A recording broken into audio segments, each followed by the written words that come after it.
미국 바나 그룹이라는 이 신앙인들을 리서치하는 기관인데 2019년에 나온 통계이긴 합니다만은 교회 출석하는 성도들에게 물었습니다.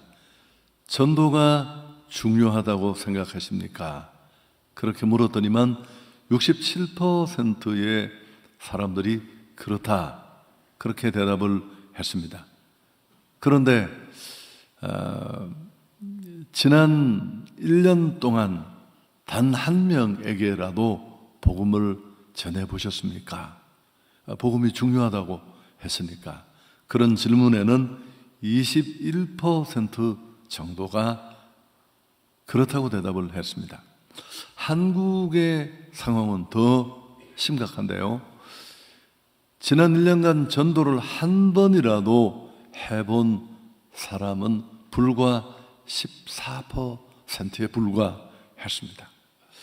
10명 중에 8명, 9명은 전도가 중요하고 복음 전하는 일이 우리에게 주어진 대단히 중요한 직무임을 알지만 실제로는 전하지 않는다라는 그런 통계입니다.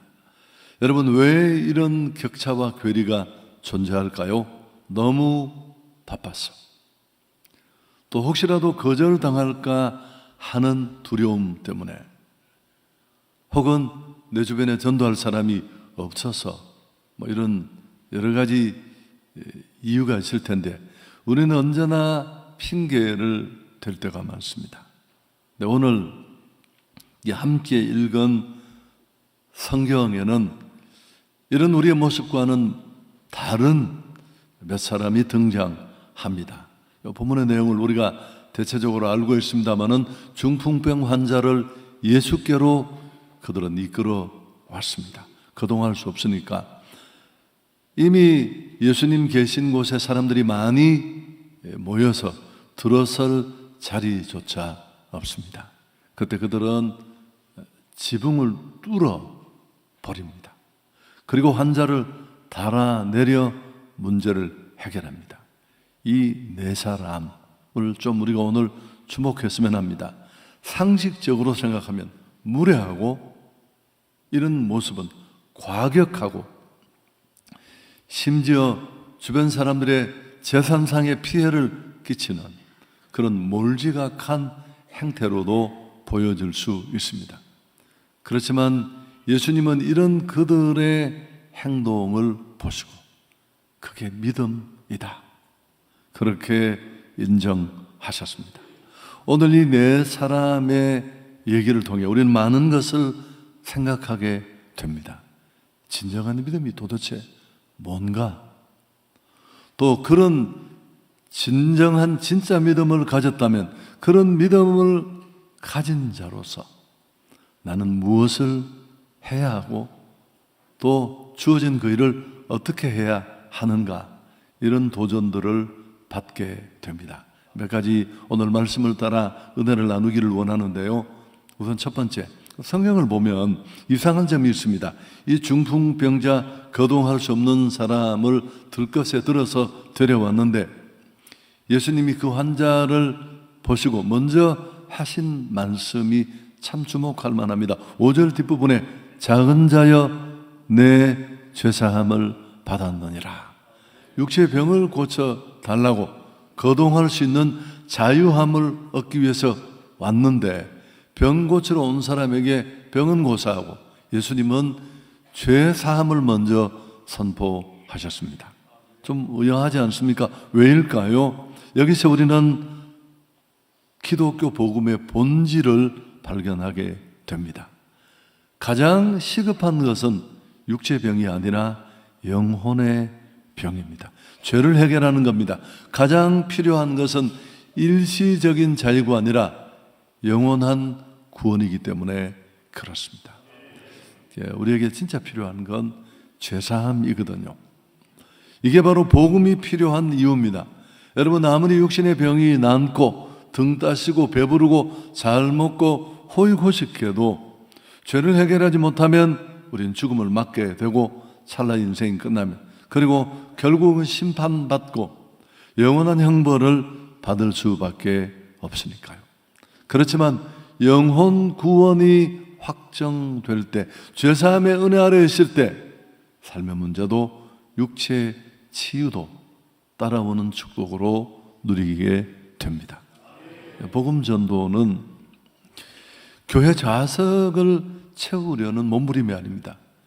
오히려 그 포커스는 영혼 구원에 있습니다. 오늘 이 네 사람도 그런 게 있었거든요. 이분들이 가족인지 친지인지 친구인지 이웃인지 그 정체를 성경은 밝히고 있지 않습니다. 오히려 그게 우리에게 더 좋은 것 같아요. 이 네 사람에게는 중풍병으로 쓰러진 이 사람을 바라보면서 그들 안에 있었던 확신이 있었습니다. 예수님만이 그를 자유케 할 수 있고 그를 고칠 수 있고 그를 살릴 수 있다는 확신과 믿음인 줄 믿습니다. 이미 그들이 경험하고 누리고 있기 때문에 그렇습니다. 믿음은 진짜 예수님을 아는 거예요. 부자 만드는 예수님이 아니라 내 병을 고쳐주고 내 문제를 해결해 주는 정도의 예수가 아니라 인간의 골깊은 죄라는 절망을 끊어내실 수 있는 분, 예수가 그리스도 되신 줄 믿습니다. 인간의 모든 문제는 죄의 문제와 연결되어 있습니다. 그 문제 해결은 바로 예수님밖에 없습니다. 우리는 이 사실을 알고 있습니다. 자, 두 번째, 오늘 이 네 사람은 중풍병자를 들것에 메고 예수께 나왔습니다. 근데 문제가 생겼잖아요. 너무 많은 사람들이 이미 모여 문 앞까지도 들어설 자리가 없었습니다. 자, 그런데 오늘 이런 문제 앞에 딱 맞닥뜨려지자 두 부류의 사람을 우리가 볼 수 있는데, 우선 첫 번째는 이 모임의 장소의 문을 막고 있는 무리입니다. 2절에 보면 많은 사람이 모여서 문 앞까지도 들어설 자리가 없다. 물론 이들은 악의가 있는 건 아니에요. 단지 예수님의 말씀을 듣기 위해서 좋은 의도로 모인 사람들입니다. 그러나 결과적으로 보면 이들이 중풍병자가 예수께 나가는 길을 막고 있지 않습니까? 좀 비유를 해보면 혹시 우리의 모습, 나의 모습은 아닐까? 교회 와서 먼저 은혜 받고 있지만 새로운 영혼이 들어올 자리를 내가 맡고 있지는 않은지, 내 필요, 내 은혜 받는 일에만 집중하고 있어서 결국은 부르심과 보내심의 더 큰 의미를 놓친 채 자기중심적이고 자기 이해를 따르는 신앙생활만 하고 있는 사람은 아닌지, 부르시고 구원 주신 삶에 대해서 기본적으로 내 안에 감사와 감동이 있는데 보내시고 복음을 전해야 된다는 이 당위성 앞에 깨달음도 실천도 없는 사람은 아닌지. 여러분, 그러나 결과적으로 이들이 중풍병자가 예수님께 나가는 길을 막았다는 사실도 한번 돌아보면 좋겠습니다.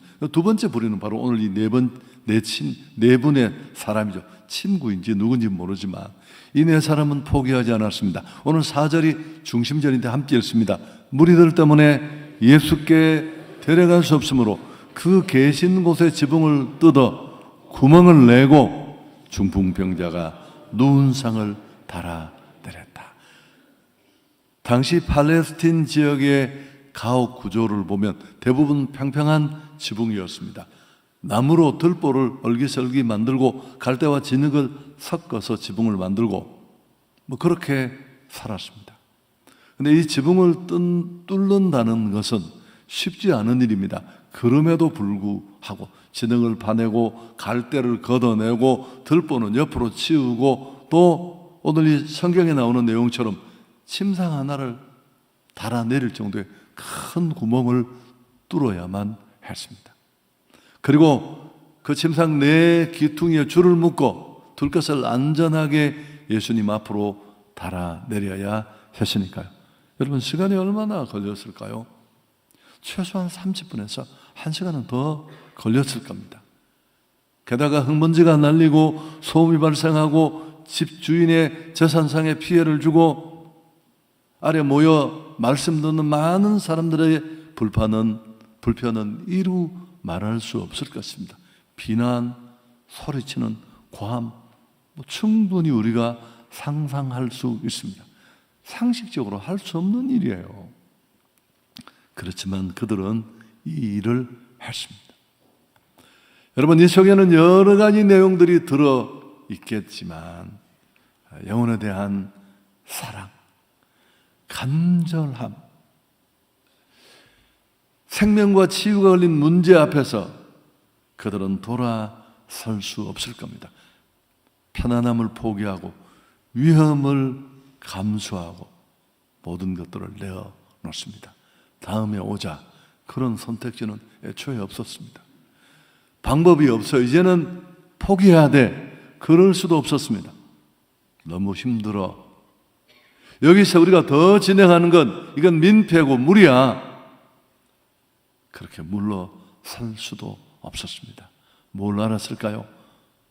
오늘 이 친구가 예수 만나지 못한다면 다시는 기회가 없을 것이고, 그리고 그는 묶여있는 이 어둠에서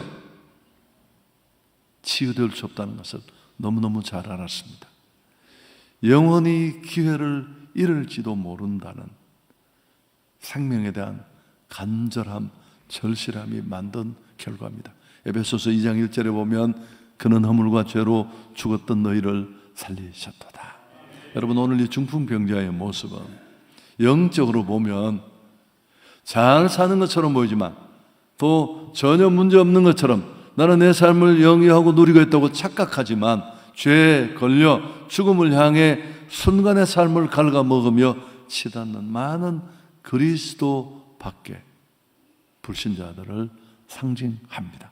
스스로 문제의식도 알아차릴 수도, 혹시 그런 암시를 받았더라도 돌아올 힘도 의지도 없습니다. 스스로 움직일 수도 없고 반응할 수도 없습니다. 영적으로 죽어 있으니까 누군가가 알려주고 누군가가 데려가고 누군가가 이끌어주지 않으면 그들은 그 상태 그대로 갈 것입니다. 그러나 하나님은 우리에게서 핏값을 찾을 것이다. 전도의 미련한 방법으로 택한 자를 구원하는데 나와 관계 속에 있는 사람들, 나를 통해서만 복음을 받을 수밖에 없어요. 여러분, 이 채널 외에는 아무 채널도 없어요. 한번 얘기를 해보시죠. 별나게 왜 그래?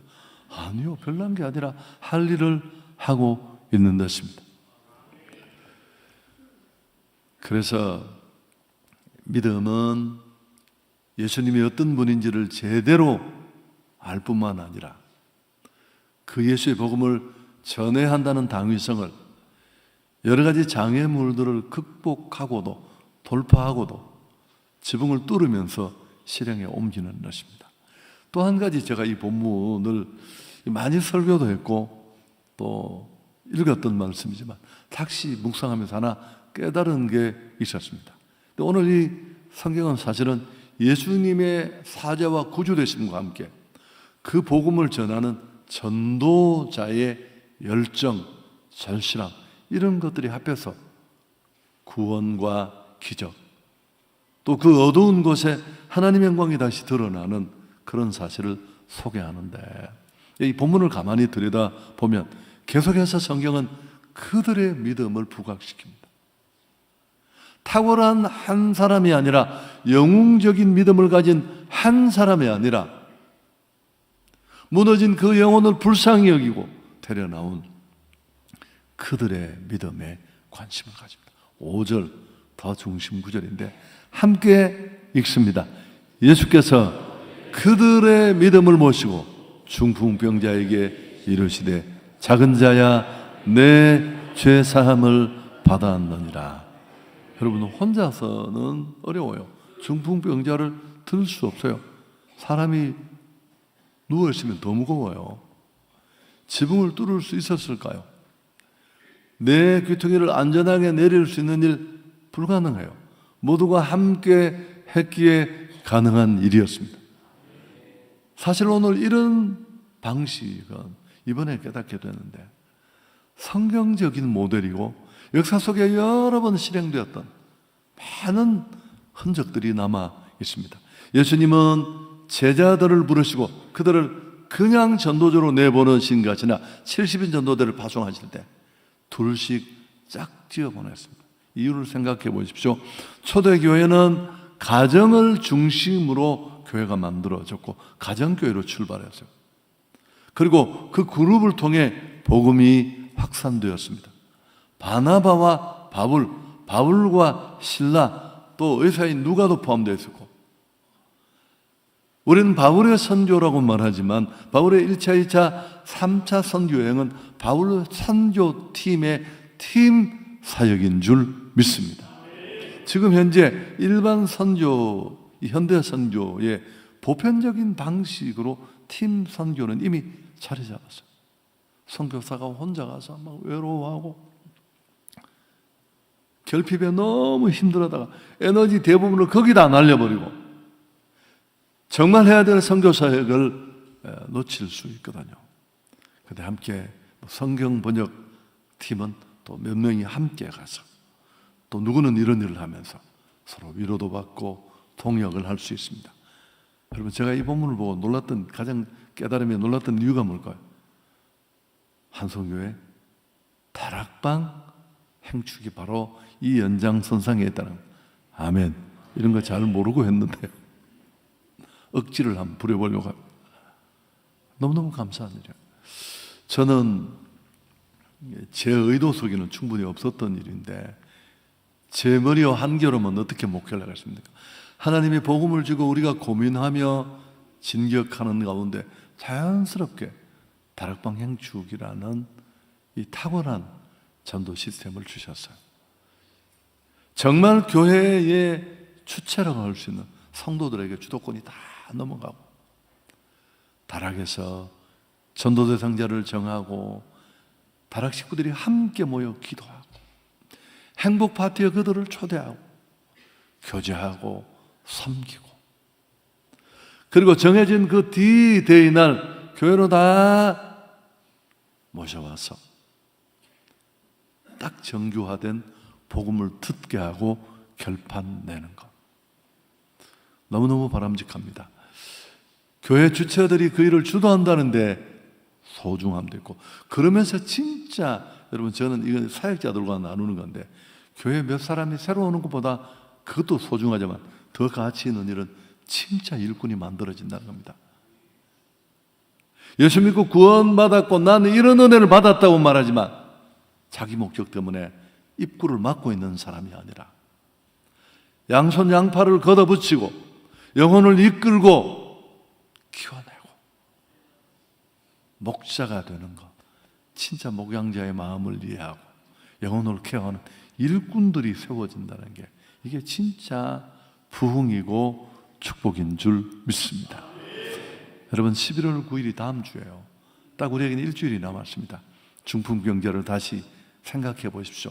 만일 이 네 사람의 도움이 없었다면 어떻게 되었을까요? 절대 결코 불가능합니다. 예수님께 갈 수도 없었고, 아마도 이 친구와는 그런 일어나 예수님께 갈 의지조차 없었을지도 몰라요. 우리가 성경을 통해 확인할 수는 없지만, 그렇지만 이 네 사람이 야 가보자, 그분께 가면 해결책이 있다, 와보니까 또 문이 막혔습니다, 그렇다고 했지 가자. 아니야, 그들은 포기하지 않았습니다. 지붕을 뚫었고, 그런 의지적인 도움이 없었다면 죄사함도 치유도 없었을 겁니다. 그는 여전히 침상에 누워 세상을 탓하고 하늘을 향해 자기 불만을 내어놓을 수밖에 없었을 겁니다. 여러분, 우리가 초청하려는 우리의 태신자도 그렇습니다. 혼자서는 교회 오지 못해요. 제가 또 데이터가 목사님 틀리면 2부 때는 고쳐주십시오. 3년 전쯤 제가 이제 2부, 3부에는 세 가지 또를 만나요. 만나서 제가 담임 목사입니다, 잠깐 인사하고 기도해 드리는데 서운해하는 분도 계세요. 나 왜 금방 가느냐고. 그래서 이제 예배 때문인데 그때 한 할머님이 오셔서, 제가 어르신 어떻게 오셨습니까? 그러니까 교회 처음 왔대. 문손자 성도님이십니다. 그때 85세였어요. 물으니까 자기는 원래 처녀 때부터 교회를 가고 싶었대요. 못 갔습니다. 사람이 마음이 있고 의지가 있어도 잘 못 가잖아요. 근데 시집을 가니까 이 신랑이 완전, 교회 가면 너는 나하고 이혼이다. 평생 교회 근처도 가지 못했는데 그 전 여름에 할아버지가 돌아가셨대요. 제가 할아버지 잘 돌아가셨다고 얘기하는 게 아니라, 그래서 그럼 그분이 할아버지 돌아가신 그 다음 주일날 교회로 나왔을까? 아니요. 10년이 지나도 어려울 수 있어요. 그렇잖아요. 우리가 좋은 마음, 좋은 생각을 가지고 저처럼 피아노를 배워야 되겠다, 무슨 영어를 공부한다, 헬스장을 가자, 이게 쉽지 않아요. 근데 그분이 교회 나오신 이유가 뭘까요? 한성교회 전도대가 아파트 문 앞에 꽂아놓은 전도지 한 장. 전도지 수십만 장을 뿌리고 온 양천구 전체가 한성교회 이것들 미친 것 아니냐고 말이야. 이 많은 돈을 낭비하면서 왜 동네를 이렇게 어지럽히고 다니냐고. 저 이런 욕 많이 얻어먹었거든요. 그런 욕이 아무리 많더라. 여러분, 경제 논리로 효율성으로 우리가 접근하면 이건 진짜 말도 안 되는 짓이에요. 무식하고 민주시대에 상식적이지 않고. 그러나 하나님은 그런 방법으로 한 영혼을 구원하신 줄 믿습니다. 교회에 나오고 싶다는 마음과 복음과는 격차가 있잖아요. 복음이 필요하지만 진짜 필요를 알 수도 없고 스스로 반응할 수도 없습니다. 영적으로 죽어 있으니까. 자, 고린도서 4장 4절 늘 보여드렸습니다. 또 한 번 함께 읽습니다. 그 중에 이 세상의 신이 믿지 않는 자들의 마음을 혼미하게 하여 그리스도의 영광의 복음의 광채가 비치지 못하겠다. 감각이 다 묶여 있습니다. 무력해요. 돌이킬 수 없습니다. 우리가 이끌고 강권해야 할 줄 믿습니다. 나 안 가고 싶어요, 예수님 만나. 그럼 알았어 해. 그럴 수 없는 거예요. 설교 정리합니다. 지금은 지붕을 뚫어야 할 때입니다. 난관을 만났다고 돌아서 그래 다음번에 하자, 그렇게 해서는 안 됩니다. D-Day 7일, 이 결정적 한 주일 우리는 최선을 다해야 됩니다. 전도는 선택이 아니라 구조입니다. 정보를 주는 정도가 아니라 죄 묻고 죽어가는 한 영혼을 구조하고 살리는 일입니다. 구조해야 될 대상자의 의사는 그렇게 중요하지 않아요. 소방관이 불난 집에 막 구조하러 들어갔다, 나 여기 따뜻한데 좋아요, 애들들 그렇게 말한다. 네, 잘 지내십시오. 그럴 수 있나요? 제 비유도 웃기지만 생명을 살리는 건 극단의 작전입니다. 핑계가 있을 수 없습니다. 벽을 만나면 돌파해야 할 줄 믿습니다. 누가복음 14장 23절에 강권하여 데려다가 내 집을 채워라. 제가 강권의 가치에 대해서 몇 년 전에 설교했습니다. 전도 잘하는 사람들은 다 이런 게 있어요. 사랑의 강권입니다. 오늘 이 네 사람 안에 있었던 그 협력의 끈끈함을 만들었던 것, 그들이 고비를 돌파하고 지붕을 뚫고 상식을 뛰어넘었던 것, 그 강권은 무례함으로 보여질지 모르지만 그 안을 들여다보면 영혼을 사랑하는 마음, 절실함인 줄 믿습니다. 하나님이 하늘 보좌를 버리고 이 낮은 땅에 사람의 몸을 입고 와서 살찌고 피 흘려 죽으면서 보여주신 게 이거예요. 야, 내가 너희를 이렇게 사랑하고 이런 모습으로 내가 너희를 포기하지 않았는데 내 사랑을 의심하니? 우리가 아직 죄인 되었을 때 그리스도께서 우리를 위하여 죽으심으로 하나님이 우리에 대한 자기의 사랑을 확증하셨느니라. 내 친구는 무례했습니다. 지붕 뚫었으니까 과격하고 불편을 끼쳤지만 그들은 예의보다 생명을 지켰습니다. 자, 한 주간 동안 어떻게 하면 좋을까요? 첫 번째, 한 사람의 이름을 부르며 기도합시다. 주님, 내 태신자가 꼭 교회 나올 수 있도록 도와주십시오. 금식합시다. 끼라도. 지금까지 나를 위해 살았지만 한 영혼을 살리는 이 가치는 이제 제가 이번 주에 이제 그 행축 때문에 집회를 하고 왔었는데, 그 교회도 이제 제가 설교를 마치고 왔는데 둘째 날 담임 목사님 기도해야 하는 시간에 온 성도들이 금식하고 이랬다고. 혹시 내가 잘했다고 했습니다. 두 번째, 직접 연락하십시오. 이번에 꼭 같이 가자. 같이 갑시다. 바쁜 거 아는데, 이 일 저 일 있는 거 아는데 이번 주만 시간 내달라고. 부담될까봐, 젠틀하다는 내 이미지 깨트려질까봐, 거절당할까봐. 여러분, 그 염려보다, 그 핍박보다, 그 외면보다 영혼이 더 소중한 줄 믿습니다. 세 번째, 다락방 식구들과 함께 하십시오. 아멘. 이번에 그렇게 합시다. 우리 담당 교육자들도 도와주시고, 필요하면 함께 초청하고, 그 자리에 함께 있고, 식사도 함께 하고, 미술관도 필요하면 함께 가고, 주차도 돕고. 마태복음 9장 37절 38절 읽습니다.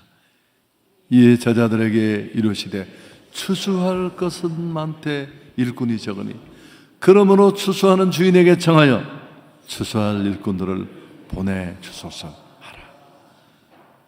여러분, 일꾼이 필요한데 일꾼이 없습니다. 수천 명이 나와도. 제가 이번에 부산의 주안교회라는 곳에 이제 집회를 하고 왔는데, 경산중앙교회 부목으로 계시던 분이 제 있을 때 아니고 제 떠나고 이제 부산의 담임 목사가 되어서 이제 저를 알기에 복음을 향하여라는 타겟으로 가을 행축을 준비하면서 제가 이제 그 독려하는 강사로 갔습니다. 근데 제가 참 은혜를 받았던 게 그 교회 목사님, 원로 목사님이셨습니다. 잠깐 저를 보고 싶어 해서 만났는데, 이분이 원래 유명한 그 입시 1타 강사였다고 합니다. 대구를 잘하시더라고요. 뭐 대구 유신학원, 한샘학원, 제가 한때 시험을 다시 친다고 공부를 했던 곳인데 아주 유명한 강사였대요. 서울에서도 알려졌고, 장로님으로 교회를 열심히 섬기던, 물질도 많이 헌신하고, 그러다가 고향 부산에 와서, 창원 부산에 와서 또 강사를 하다가 이분이 몹쓸 병에 걸렸는데 하나님이 기적적으로 병을 고쳐 주셨습니다. 그리고 50살에 제가 그랬거든요. 저는 교회 개척하시는 분 무조건 존경합니다. 그러니까 목사님, 저는 몰려서 한 겁니다. 네가 이 놀라운 복음을 맛보았는데 어떻게 그냥 있겠냐. 그 50살에 신앙을 시작했습니다.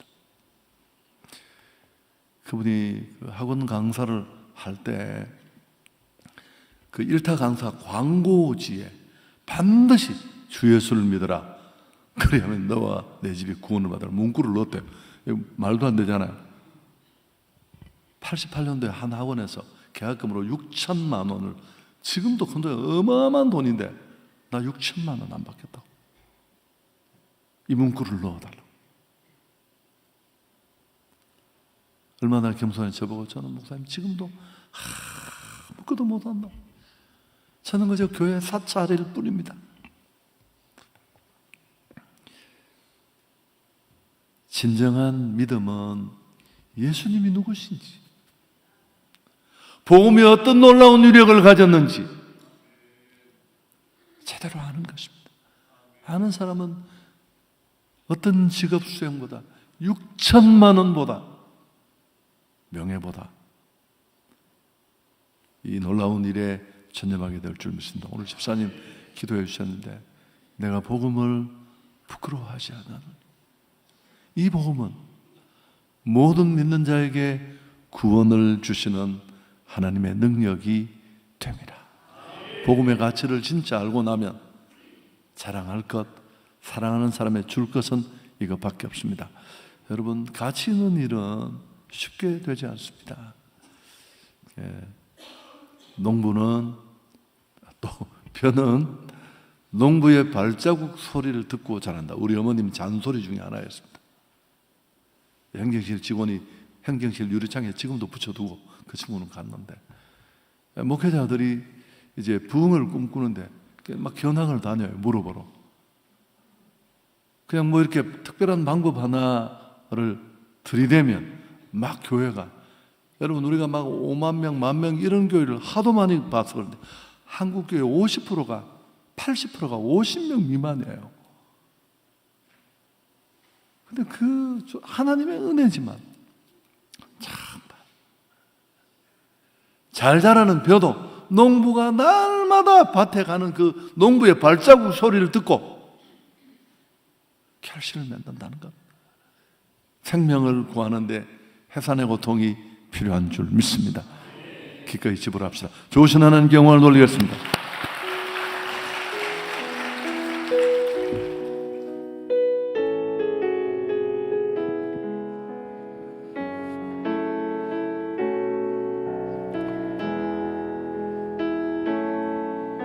주 부르심 따라 예수 이름 부르며 나의 인생을 드렸네.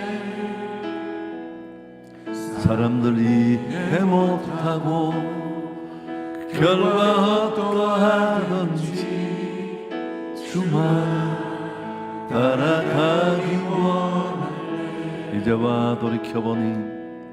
이제와 돌이켜보니 그저 부끄러울 뿐 모두 다 주의 은혜라. 벼랑 끝에서 나를 주의 손이 이끌어 여기까지 인도하셨네. 하나님 사랑 날 떠나지 않고 끝까지 사랑하셨기에 오직 예수와 십자가만 바라보면서 너의 생명도 아낌없이 드리길 원한네. 아멘 아멘. 내 노래가 상한 영혼이 일으켜 다시 살게 하는 노래가 되기. 주 뵈올 때 착한 일꾼이라 칭찬받기. 손 들고 찬양합니다. 내 노래가 아멘. 내 노래가 상한 영혼이 일으켜 다시 살게 하는 노래가 되기. 주 뵈올 때 착한 이뿐이라 칭찬받기 나오. 기도하겠습니다. 하나님, 오늘 말씀처럼 나도 한 영혼을 향해 담대히 일어나 그들을 기꺼이 주님 앞으로 이끄는 어떤 난관, 어떤 고비가 있더라도 복음의 확신을 가지고 지붕을 뚫는 돌파의 사람으로 이번 가을 영축을 감당하겠습니다. 나를 통해 나의 태신자가 주님 앞으로 나오게 해주시고 복음을 듣게 하시고 예수 믿는 역사가 일어나게 해 주옵소서. 주님 한번 잡고 기도합니다. 주여. 존귀하신 하나님, 오늘도 은혜의 자리에 나와 여호와의 말씀을 듣습니다. 중풍병에 걸려 요동할 수 없는 한 사람, 그러나 네 사람의 적극적인 도움으로 그들은 주님 앞에 나왔고 가로막는 장애물이 있었지만 지붕을 뚫고 돌파함으로 말미암아 마침내 예수님 만나 죄를 해결하고 자유함을 얻었습니다. 그래서 하나님의 살아계심 복음의 영광이 드러나게 되었습니다. 요 하나님, 한성교회가 오늘 이 말씀 속에 있는 팀으로 전도하는 일, 합심하여 복음을 전하는 일, 역사 속에 성경 속에 증명된 일을 우리 교회가 실행합니다. 하나님, 후반기 가을 영축은 다락을 중심으로 이루어집니다. 행복 파티, 관계 맺기, 다음 주일날 1부, 2부, 3부, 4부, 5부까지 주의 전에 나와 그들이 하나님의 말씀을 듣고 복음으로 나아갈 줄 믿습니다. 이 모든 과정을 하나님 주관해 주시고 오늘 구주 예수님의 능력과 또 전도자의 순종이 돌파해 만든 이 놀라운 기적적 역사를 우리도 재현하게 해 주옵소서. 나의 태신자 내가 사랑으로 끌어안고 있는 그들에게 절실함과 간절함을 가지고 달려가게 해 주옵소서. 이를 방해하는 모든 어둠의 영들을 뚫어내게 하시고 끊어내 주시고 우리가 금식하면서라도 간절함으로 이들과 직면하고 주님 앞으로 이끌게 하시고 다음 주일 좋은 연기를 주시고 우리가 그들을 초청하고 인도하고 교회 함께 데려오고 하나님 앞에 영광 돌리게 상한 영혼 일으켜 다시 살게 하는 노래가 되기 주 배울 때 착한 일뿐이라 칭찬받기 나오나니 좋으신 하나님 나 하나의 구원으로 안주해 있지 말게 하시고 열심히 복음의 확신과 뜨거운 순종의 마음으로 지붕을 뚫고 돌파해서 생명을 살려내게 하옵소서. 주님 앞에 섰을 때 잘했다, 충성된 종이라고 인정받는 우리 모든 다락 성도들이 되게 해 주옵소서. 우리 주 예수 그리스도의 은혜와 하나님 우리 아버지의 놀라우신 사랑과 성령이 함께 하시는 은혜가 예배하는 우리 성도들 가운데 영원토록 함께 계실지어다. 아멘.